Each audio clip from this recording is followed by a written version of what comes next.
Is that I've heard about the DMBA program here at CCA, and I think it's pretty darn cool, and it dovetails pretty well into sort of my interests and passions these days, and so I'm honored to be here and have a chance to chat with you guys a little bit. So let's see. So I'm Bret Waters. I've lived in Silicon Valley my entire life, and today I do three things. I teach an entrepreneurship course at Stanford. I run a small consulting firm called Fourthly. And for the last 10 years, I've been a mentor at the Miller Center for Social Entrepreneurship, which is the world's leading accelerator program for social enterprises. And I thought I'd sort of give you guys a little personal journey, a little story that sort of led me to where I am today. About 10 years ago, I started looking into the whole field of nonprofits and cause-based organizations, and I'd run a couple of software companies, for-profit software companies, and I'd run a couple of nonprofit organizations, and frankly, I found the nonprofit world pretty frustrating. And I sort of became convinced over time that the traditional charity model was broken. And I also became aware of the problems that the world faces. I mean, the climate change and women's economic rights and feeding the hungry, and there's a lot of really, really big problems that the world faces. And I just really became convinced that the traditional charity model just was inadequate to successfully tackle some of these really, really big global problems. Traditional charity, of course, goes back a long way, right? The ancient Jews had the tithing thing, where everybody was supposed to give 10% of whatever they produced to charity. And most religions have some aspect of that. And the word charity itself, of course, is rooted in the word Christian. And in fact, the United States was settled by the Puritans, who were Christians.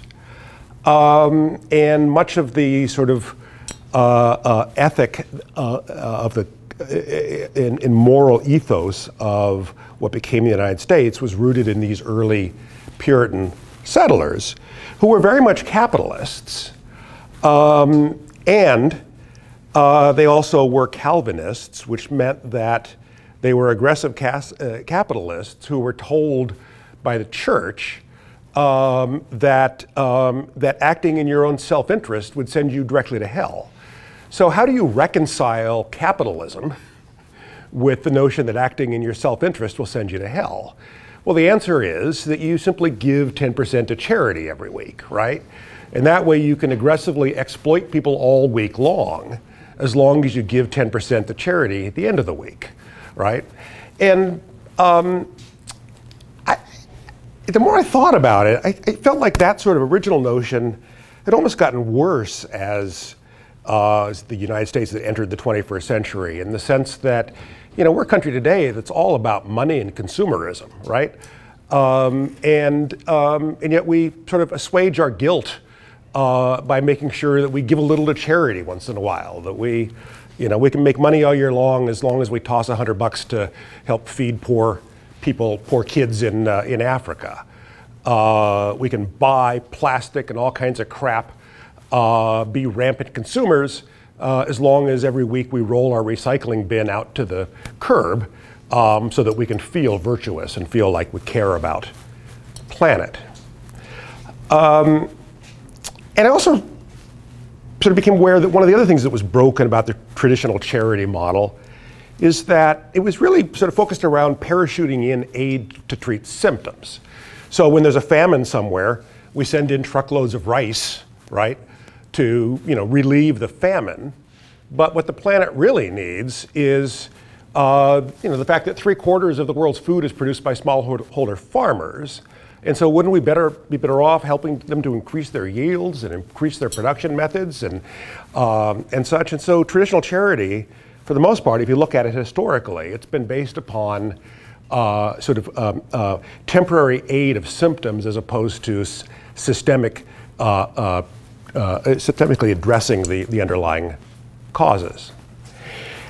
And then the other sort of moment that changed my life in terms of my view of charities was this book by Dan Pallotta called Uncharitable. Some of you may have read it, or some of you may have seen this terrific TED Talk by Dan Pallotta, in which he talks about the fact that this same Puritan bifurcation of there's your work life and there's giving to charity on Sunday.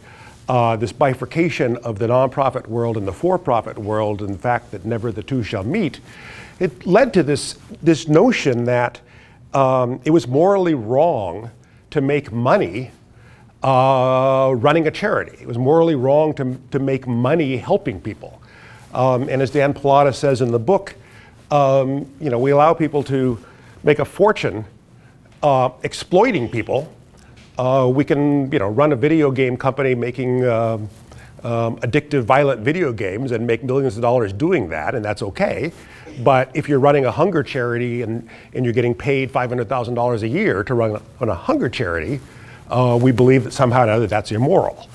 And he points out that Business Week did a study on MBAs 10 years after graduation. And he found that the average Stanford MBA who went into the private sector 10 years after graduation was making $400,000 a year. The average CEO of a hunger charity with the same MBA made $84,000 a year, right?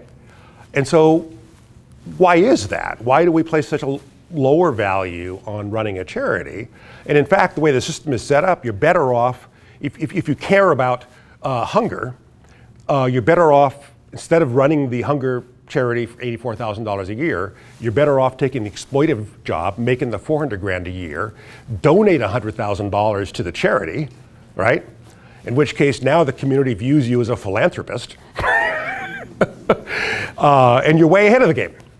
And so, Dan Pallotta talking about this notion that somehow or another one's work life had to be bifurcated from one's charity life, and that didn't make any sense, really resonated with me.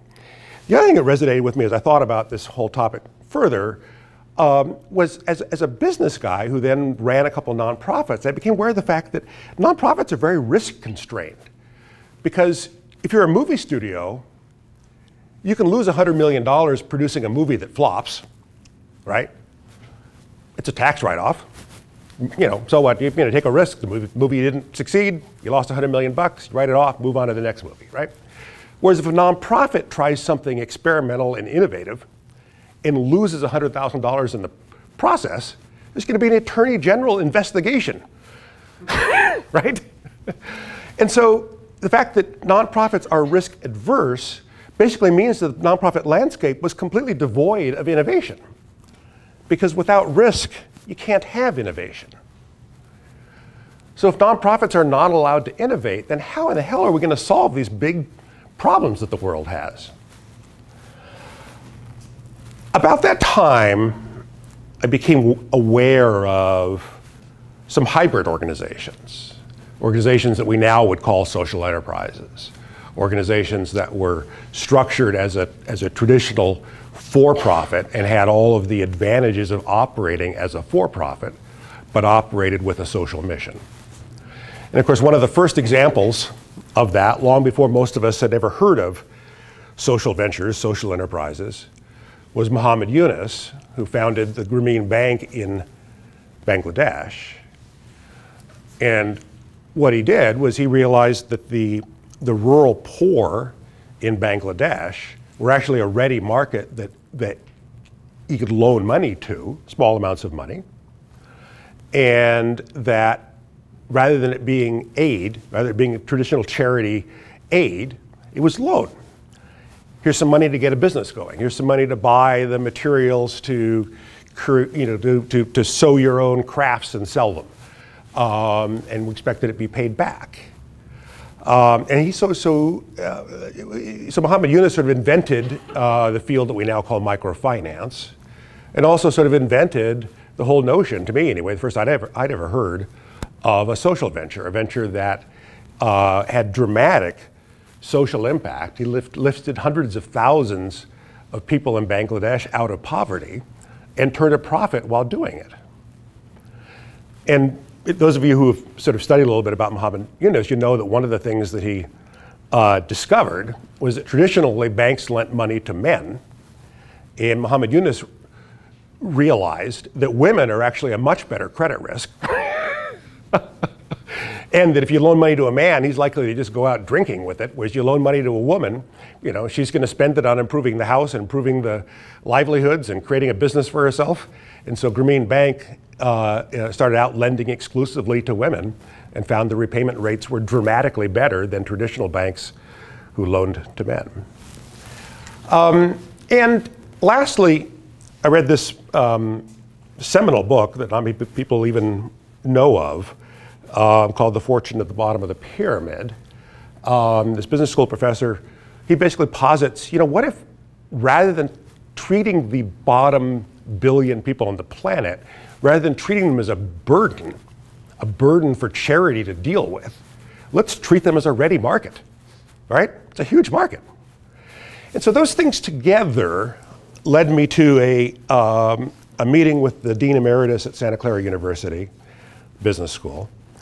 And Jim was starting this new center that eventually became the Miller Center for Social Entrepreneurship. And the idea was to create a new center at Santa Clara University that was at the intersection of their highly ranked business school and engineering school, their Silicon Valley network, and the Jesuit mission to improve humanity, and created the Miller Center for Social Entrepreneurship to focus on this whole notion of how do we help people become social entrepreneurs and how do we accelerate their path from idea through launched operation that is creating impact around the world. And so I joined as a mentor in the program. And just to give you a little flavor of the kinds of social enterprises that enter our accelerator, I'm going to show you three. Sorry, first of all, so when I got involved, we were running about 15 social enterprises a year through the accelerator, and we're now approaching 200 social enterprises a year going through the accelerator. And just to give you an idea of the kinds of organizations that we have in the accelerator program. So Tagunga, these guys are operating in East Africa, and a lot of the taxis in East Africa are motorcycles, all right? So you flag down a taxi, it's a guy on a motorcycle who gives you the ride. And for the most part, the drivers can't afford to buy their own motorcycles, and so they rent them by the day from, you know, this guy in town that owns all the motorcycles. And so these guys, Tugende, realized, hey, what if we set up a little microfinance operation that allowed these guys to be able to buy their own motorcycles, and that would dramatically improve their livelihoods. So that's what these guys do. Solar Sister has, they've developed a line of personal solar lights that can be sold in villages throughout Africa. And the idea is if you have a personal light, you're using less firewood, you're able to stay up at night and read, your kids are able to do their homework because you've got a solar light, right? All that stuff, reducing the use of kerosene. Usually lamps, to the extent that there are lamps, they're kerosene lamps. Kerosene's got all kinds of problems associated with it. And so these guys created a line of solar lights, and then they recruit women throughout Africa to become solar light resellers. And they resell the solar lights in various villages throughout Africa. So it's the classic sort of triple bottom line operation in the sense that we're helping the earth, we're helping individual women to develop their own livelihoods, and we're turning an economic profit at the same time, which then makes our efforts sustainable. And lastly, these guys developed a cook stove, actually developed at UC Berkeley.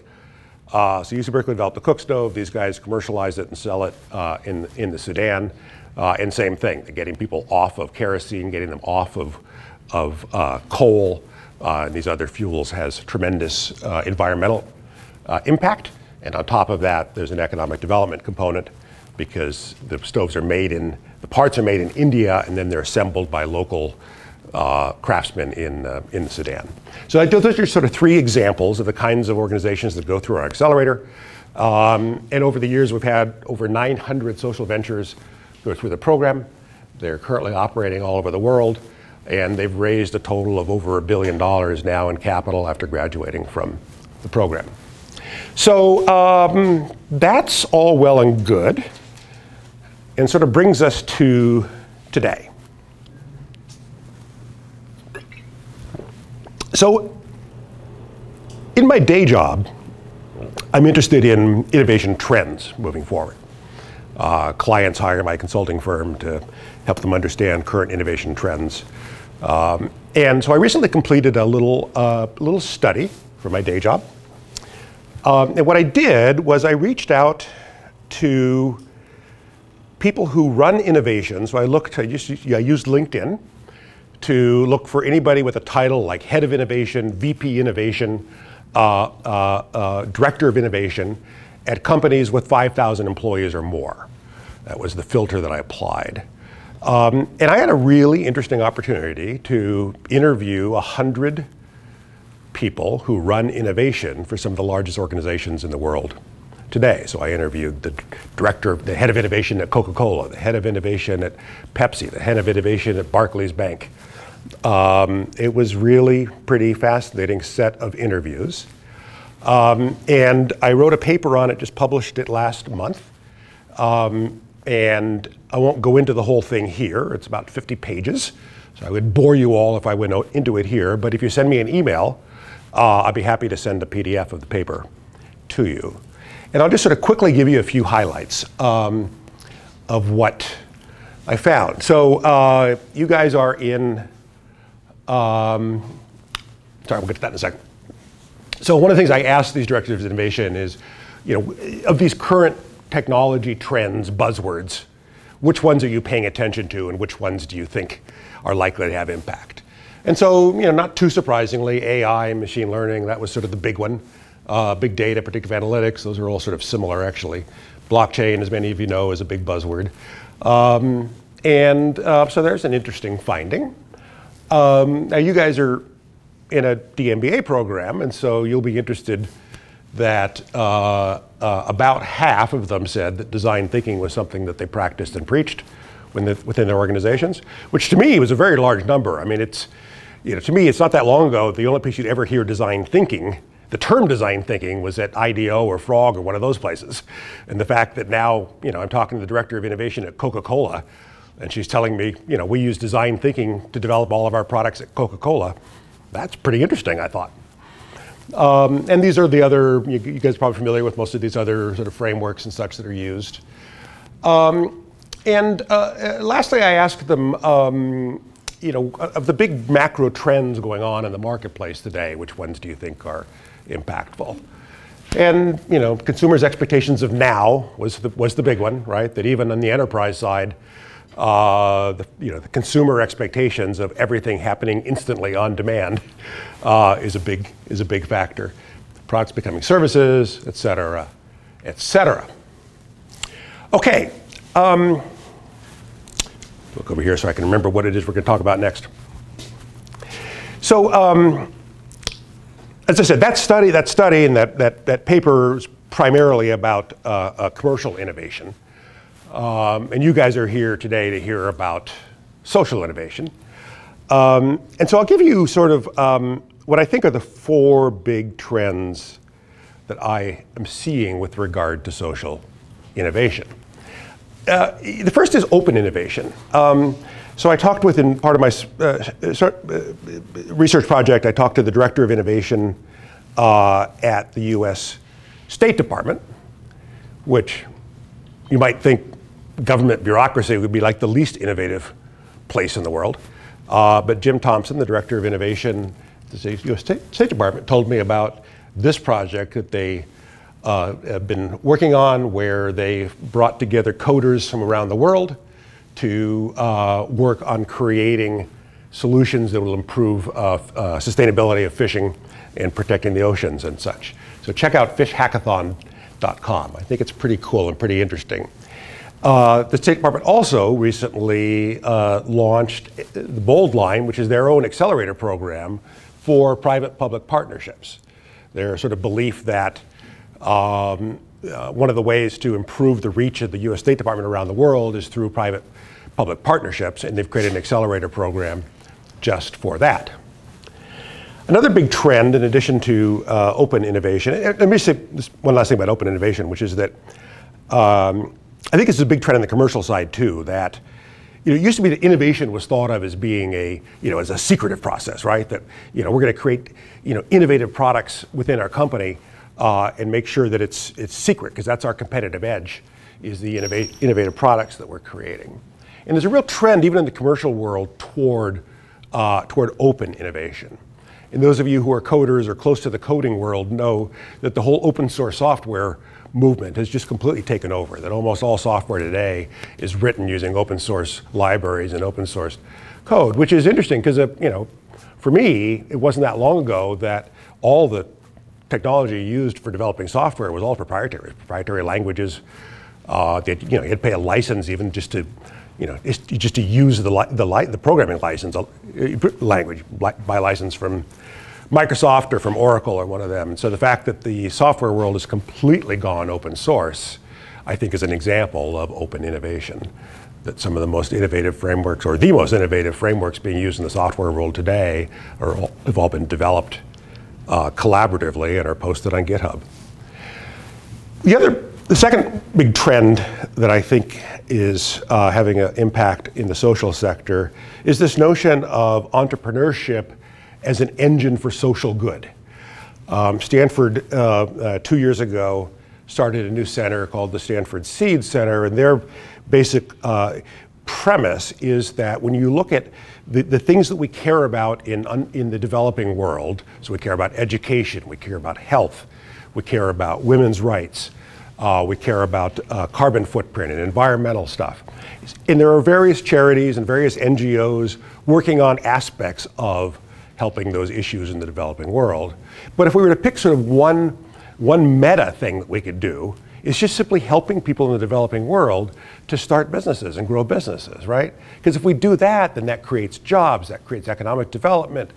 And in a growing economy, you tend to have better health outcomes, you tend to have better environmental decisions being made and such. And so the Seed Center at Stanford is focused just on helping entrepreneurs around the world get their business going. And one of my other favorite examples is these 5-1 Labs, which is these two women who I know, who they actually went through our Santa Clara University program. They met in grad school at Columbia, the two American women, and they decided that this was what they wanted to focus on, was this idea of helping create entrepreneurs in the developing world in underserved communities as a way of sort of lifting their overall status in life. And so they thought to themselves, okay, so we need to do a trial one somewhere. We need to create a startup incubator somewhere, and let's choose somewhere really hard. And so they decided to create their first startup incubator in Iraq. So they're currently running the startup incubator in the Kurdistan region in northern Iraq.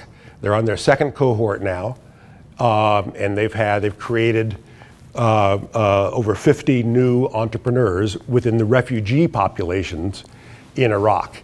In northern Iraq and Kurdistan, you have a lot of refugee populations.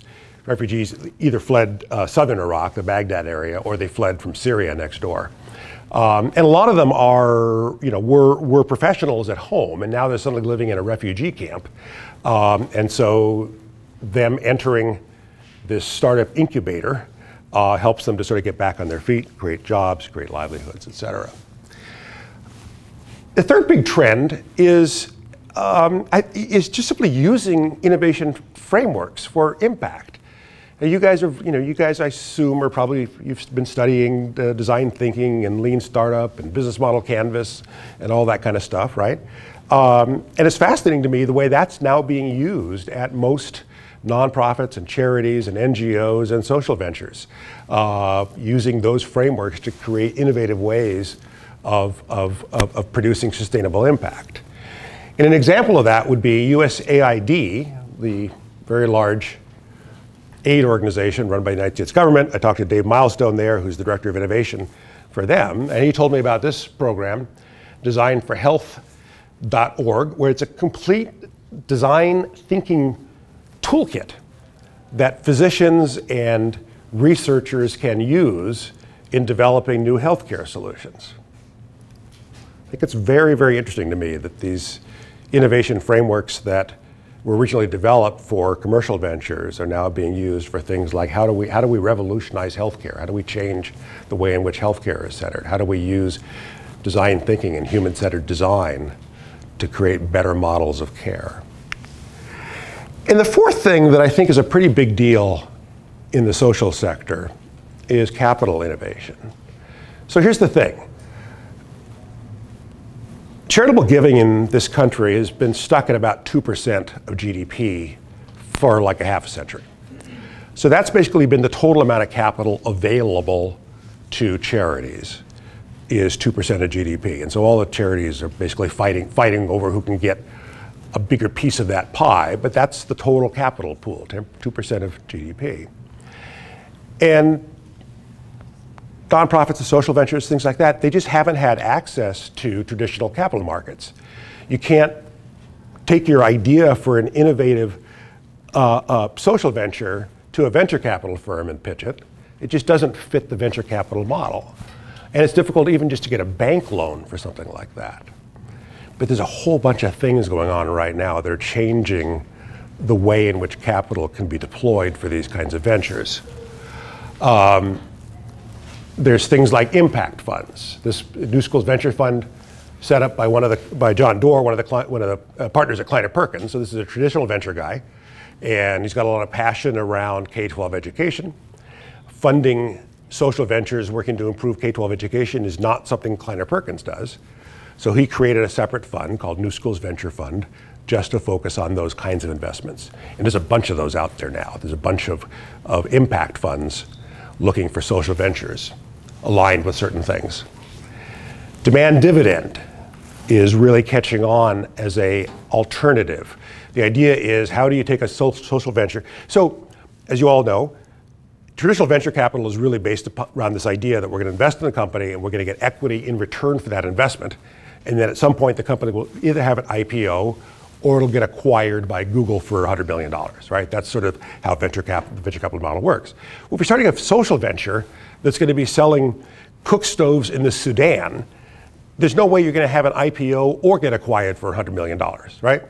And so the demand dividend provides an instrument by which an investor or set of investors can invest in a company, even though there's not going to be any exit outcome in terms of the company being acquired. But instead, the capital will eventually make a round trip from the fund into the venture and back into the fund again as a predetermined demand dividend. And you can Google demand dividend, you can read all about it, but the notion basically is that the profits generated will be shared with the investors for some finite amount of time until they receive back 2x what their original investment was, or 3x what their original investment was, or whatever. So it makes it a legitimate investment vehicle in a way that social ventures didn't used to be at all. And lastly, you're seeing big financial services firms like Goldman Sachs, creating impact bonds, creating this idea of, again, financial instruments that both provide a benefit to the investor while at the same time providing a benefit back to the planet. So capital innovation, I think, is a big factor. So those are sort of some of my thoughts around the general topic of alternatives to traditional charity, around how do we create more sustainable impact. And I honestly think there's a lot of really interesting stuff going on right now. I think you guys, you guys are in an MBA program with a standard, as I understand it, it's a standard MBA curriculum sort of through a design lens. And I think you guys are going to emerge from this program uniquely able to take on some of these big problems. So my offer to you here is send me an email. Somewhere here is my email address. There it is. Send me an email. I'd love to hear, what do you think are some of the big problems, social problems on the planet that need to be addressed? And what do you think some of the innovative solutions might be? If you send me that email, I will email you back a PDF of the paper I recently wrote. And I'd love to keep the dialogue going. Thanks very much.